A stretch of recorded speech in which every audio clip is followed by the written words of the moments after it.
I, 20F, walked in on my boyfriend, 22M, cheating on me with his longtime friend. I wish this were a joke.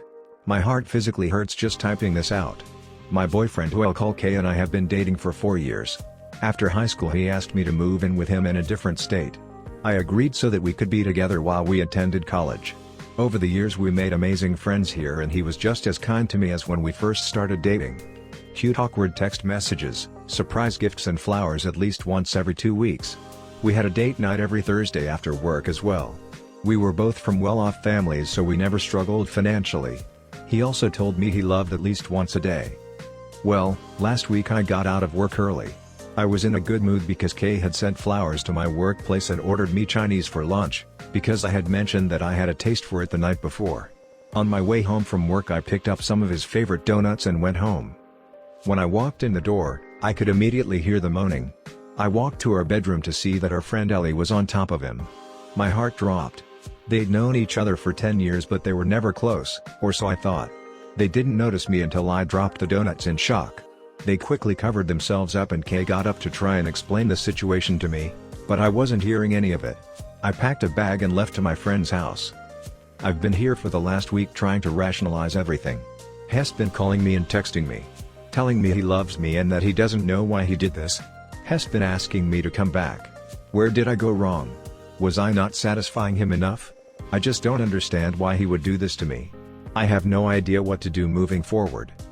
TL, Doctor, I got off of work early and found my boyfriend of 4 years in bed with his friend of nearly 10 years. I don't understand why he would do this to me or what I did wrong. Update 1. First, I would really like to thank you all for all of your supportive comments and DMs. They really helped me to pull myself out of this hole a bit. For those wondering what excuse Kay gave me, he told me that it just happened. He said this really was the first time and it wasn't planned at all. That I should know this isn't the real him. He explained that she came over and that one thing just led to another and it was a mistake he'd do anything to fix. He's sent me pictures of an engagement ring as well. Ellie messaged me as well, saying how she never meant to hurt me and that it wasn't supposed to be this way.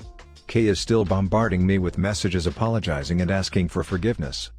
After reading through all of your comments though, I decided to take your advice.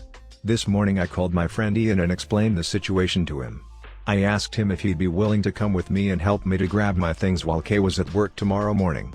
I explained the situation to my friends and family and they all agree that leaving is the best option. I will be taking all of my things and flying back home. My parents have sent me the money for a ticket and I'll be moving back in with them for the time being. I don't plan on telling Kay anything. He will just come home to a partially empty apartment. Thank you everyone for all of your wonderful support. Any future updates will be made to my page, for anyone interested. Update 2. Thank you all again for your supportive messages and kind words. It really means a lot to my heart. As planned, my friend Ian and I went back to the apartment in the morning when I knew Kay wouldn't be there, to pack my things. It took about 3 hours in total to pack all of my things with Ian's help. We packed my things into our cars, then went to have them shipped back to my parents' house. To be honest, I'm still completely heartbroken. All of you called me strong and I thank you, but I don't feel strong at all. I feel as if I just lost half of my heart. I really did think he was going to be the man I would marry. So it was very scary when I got on my phone to look at the security cameras and Kay was throwing things around and acting like I'd never seen before. He'd always been very level-headed. At least to my knowledge. He called me at least 100 times, but I'm not going to answer. I decided to take your advice and block both him and Ellie. I'll be on my flight back to my parents tomorrow morning.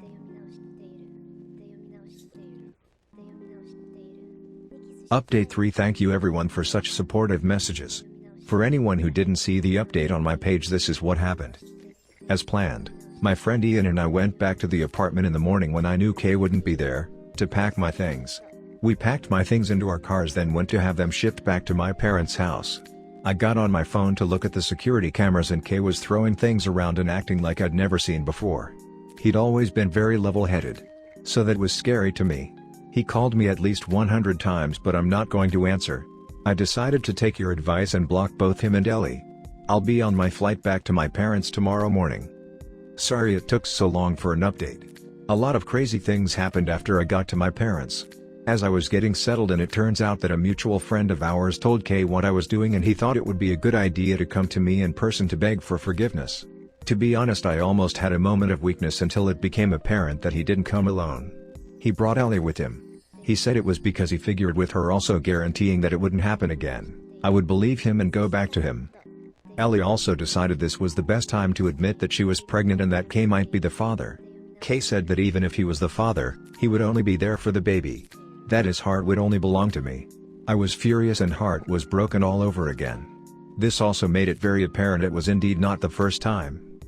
Because Kay wouldn't leave, my younger brother 18 meters, also came out and started calling Kay and Ellie all sorts of things, and it led to a physical altercation.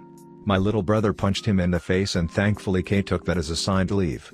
This is all such a huge mess. I don't want to see Kay or Ellie anymore. I don't want to hear the excuses.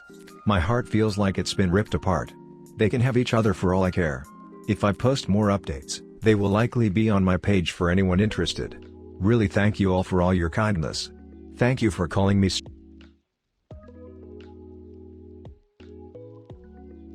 Update 4. I'm sorry for the late update. I've been going through a wave of different emotions. First, I'll address some simple questions I got. I didn't drop out of college. Thankfully, prior to this whole incident I was already taking online courses. I do plan to move back, but in my own apartment later on.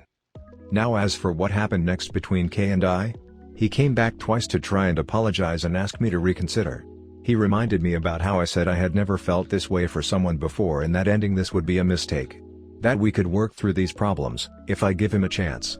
I told him that I don't plan on being a step-parent to his mistress's kid, so even if I dismissed the cheating, which I made clear that I wouldn't, I'd break up with him because of that. He began crying and saying he would talk her into getting an abortion if it meant that I would go back with him. I hate them both, but to be honest, hearing that made me feel disgusted. I told him that we were done and he needed to leave. The second time, my dad threatened him if he didn't leave the property. From what I hear now, he went back home. I'm sorry this probably isn't an interesting update.